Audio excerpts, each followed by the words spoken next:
shows two masked men inside the Home Depot loading up carts with thousands of dollars worth of Milwaukee brand power tools and walking out without paying for them. Surveillance cameras catching the traumatic moments as a group of thieves ransack a DC Chanel store. In most cases, employees and customers simply watch in disbelief. Too dangerous to try to stop the suspects. A Rite Aid clerk in Glasell Park lost his life, shot and killed by two thieves. Suspects walking in and simply loading up bags of goods and walking out. That looks great. Hold on. Dropping hangers as they make off with their illegal haul. This viral video of another brazen heist is the latest in a growing rash of retail robbery. Since the pandemic, we have all seen viral videos of shoplifters brazenly stealing shopping carts full of products in front of helpless employees. One question always comes up when these videos go viral. Why are the employees just watching? These clips are simply very confusing and enraging as we watch the criminals walk nonchalantly past the employees with their arms full of stolen items, as if payment was optional. To see why retailers still forbid employees from pursuing shoplifters, and why that policy actually protects their businesses while also protecting the lives of their employees, we first need to understand just how out of control retail theft has become. Shoplifting is a victimless crime, like punching someone in the dark. In a survey of mid-sized to large retailers by the National Retail Federation, respondents reported experiencing a 93% increase in the average number of shoplifting incidents per year from 2019 to 2023. The NRF also said its survey of members revealed that inventory loss cost retailers an estimated $112 billion. According to a report from the Council on Criminal Justice, shoplifting incidents reported to the police rose dramatically in major cities. In New York, incidents were up 64%. Pricey designer dresses, fancy handbags, perfume, toiletry, just some of the millions of dollars worth of goods reportedly stolen by a brazen crime ring from a long list of New York businesses. These items were stolen from stores such as Bloomingdale's, Macy's, Neiman Marcus, Nordstrom Rack, Dwayne Reed, CVS, and Sephora. And in Los Angeles, they were up 61% between January 2019 and June 2023. Now at 1:30, a new report says shoplifting is surging across Southern California, nearly doubling over the past year. Now, that report comes roughly 6 months after local law enforcement formed an organized retail crimes task force. This increase was recorded even as theft and violent crime was generally decreasing nationwide. Let's talk about how we're going to do this and what we're facing. From 2017 to 2023, larceny offenses rose by more than 50% here in the city. Other crimes going down, people starting to feel a little good until you go into a store. In the state of New York alone, the governor announced that retail theft had reached $4.4 billion in 2022, which translated into a loss of $176 million in sales taxes. The issue had elevated in these major cities from a teenager stealing an item or two in a Walgreens to organized shoplifting operations targeting high-end luxury items. Some companies even claimed they had to shut down multiple locations in these cities due to these organized operations and the inventory loss in general. The retail giant said it will close 9 stores in 4 states next month, including in New York City, the San Francisco Bay Area, Portland, and Seattle. Target said it was doing so out of concern about the safety of workers and customers. Target's decision comes as multiple other retailers, including CVS, Macy's, and Walmart, say theft has become a significant problem for their bottom lines. Considering all of this, one has to wonder, why are most companies still strictly instructing their employees not to chase or restrain these shoplifters?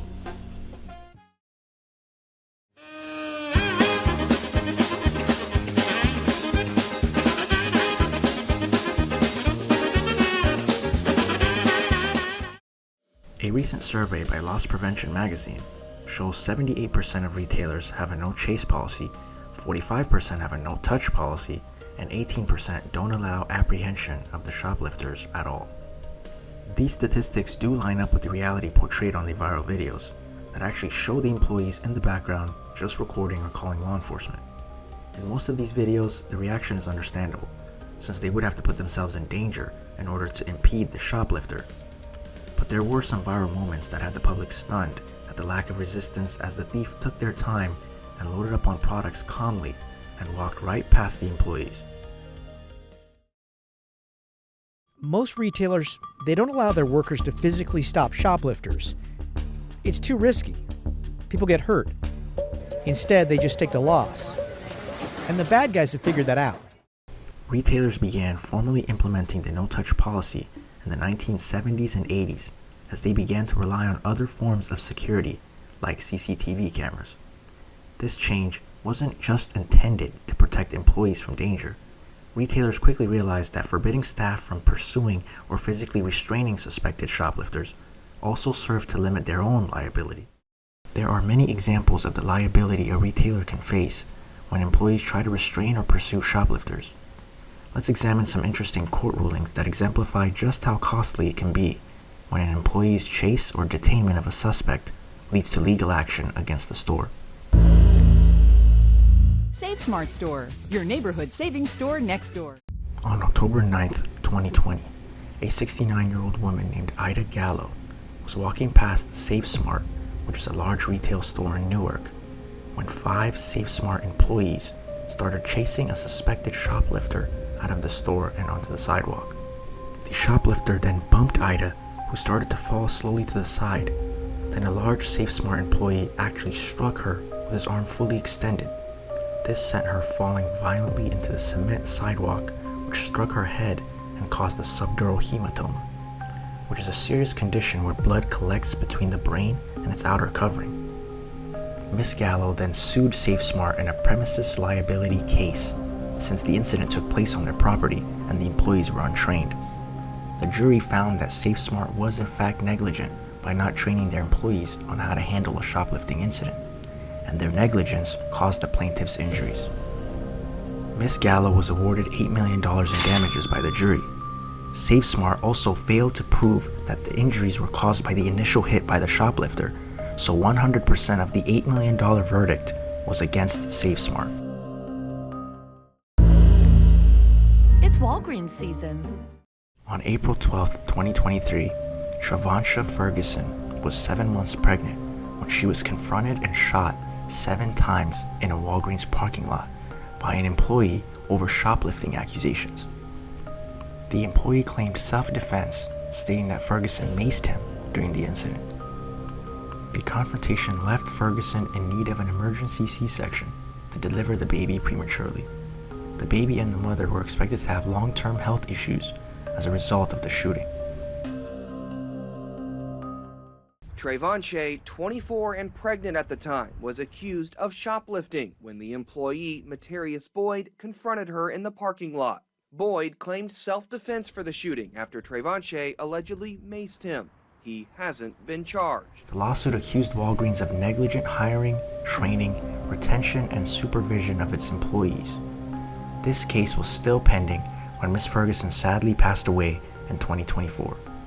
This case shows just how unpredictable a shoplifting incident can be and how fast it can escalate into a tragedy for everyone involved.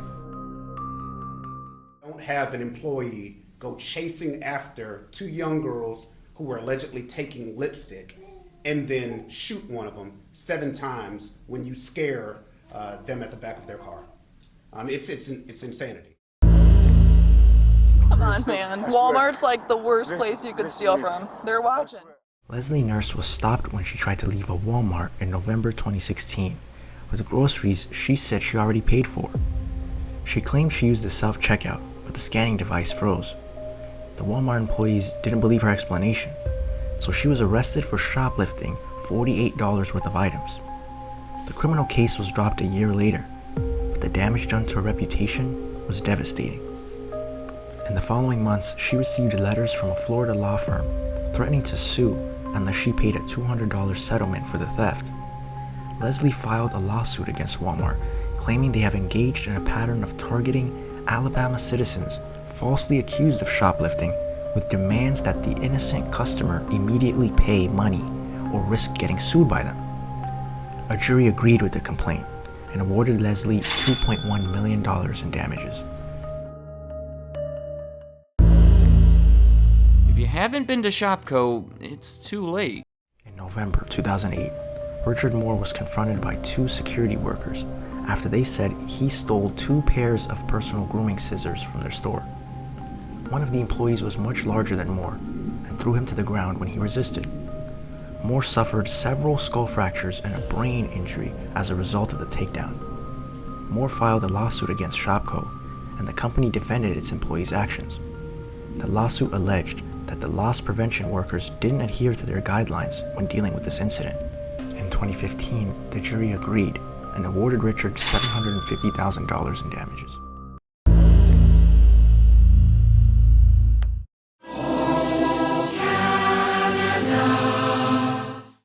Miss Guizzo was a cashier at an A&P supermarket in Cambridge, Ontario. On March 10, 2010, she was on her break with a coworker named Mr. Hughes. He had just clocked out for the day. While they were outside the store, they saw a customer leave the store through the entrance doors instead of the exit, with a cart full of unbagged groceries. When Mr. Hughes made inquiries with the other cashiers, none of them remembered serving this customer. So Mr. Hughes then followed the customer to the parking lot as Ms. Guizzo and another employee went outside to obtain identifying information about the customer. The customer, who was then loading the grocery items into the passenger side of his pickup truck, ignored Mr. Hughes' repeated requests for a receipt. The customer then entered the driver's side of the truck and put the truck in reverse, at which point Mr. Hughes either grabbed the steering wheel or jumped into the driver's seat to avoid being hit. Ms. Guizzo either fell while trying to move out of the way of the truck, or she was knocked down by the open driver's side door that was still swinging.